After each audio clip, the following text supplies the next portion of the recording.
o antídoto seria a rua, Lula buscar na rua esse apoio para, digamos, para sair desse sequestro do Arthur Lira, porque é um verdadeiro sequestro.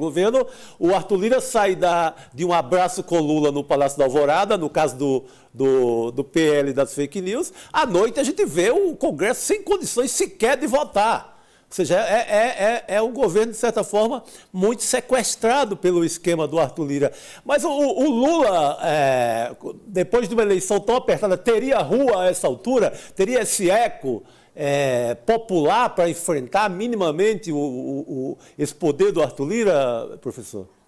Então, Chico, eu acho a sua questão muito importante. Eu diria duas coisas. A primeira delas é que eu não acho exatamente que o Lira sequestrou o governo.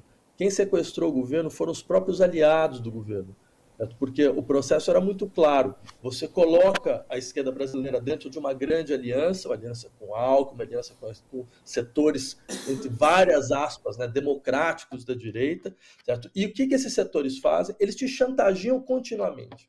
Eles fazem mais ou menos o seguinte: eu vou rever a reforma trabalhista. Aí eles começam a falar, não, peraí, mas como aconteceu em campanha, mas eu quero ver que projeto é esse. E começam a falar, não, mas se você fizer uma coisa nesse sentido, a gente passa para o outro lado, a gente vai para o outro lado. E o governo não pode fazer isso. Então o que o governo faz? Ele trava tudo. Ele vai acumulando um processo de frustração popular que vai explodir rapidamente, né? A partir do momento que você percebe que você está numa situação de imobilismo. É isso que aconteceu. Eles conseguiram colocar a esquerda brasileira numa situação de imobilismo, porque é uma situação, volto a insistir, de chantagem. Se a gente não faz o que eles querem, eles começam a sair imediatamente. E como eles têm uma extrema-direita forte, então eles têm uma alternativa que vai ser jogada na nossa cara a todo momento. Aí você coloca a pergunta, mas tem espaço para a rua? Para mobilização de rua? Olha, eu quero dizer o seguinte, faz pelo menos 4 ou 5 anos, isso talvez seja, inclusive, um legado de 2013, que a esquerda brasileira ela tem pânico de rua, ela tem pavor de rua, sabe? Porque ela percebe claramente que você tem hoje uma extrema-direita popular, não é uma extrema-direita oligárquica mais.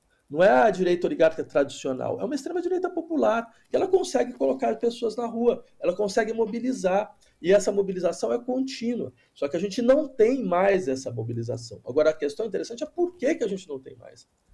O que aconteceram com os movimentos sociais que se travaram? Eu posso dar um exemplo. Eu juntamente com várias outras pessoas, a gente estava lutando por uma tópica que era Anistia Nunca Mais, né?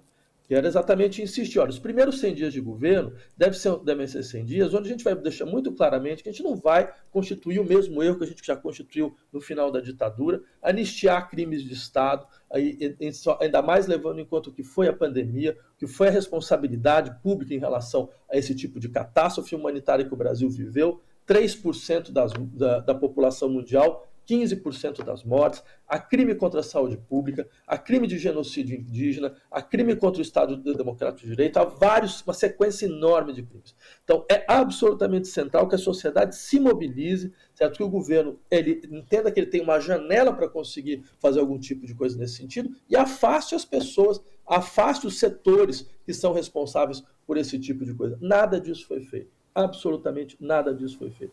Muito pelo contrário, a gente passou por processos de desmobilização evidente, certo? Os setores do governo quiseram desmobilizar essas pautas. Certo? O resultado vai ser esse. A gente preservou, por exemplo, todo o núcleo das Forças Armadas que está insubordinado. A gente preservou. Certo? Você afastou um ou outro general, certo? Numa situação limite. Eu lembraria para vocês, a Colômbia também tem um problema muito parecido. A primeira coisa que o Petros fez foi afastar 50 generais, jogar todo mundo na reserva. Por que a gente não fez isso? Porque não tinha razão para isso? Porque a gente não tinha risco? Porque a gente não tem um risco real de uma espécie de poder moderador constituído das Forças Armadas a todo momento? Boa pergunta.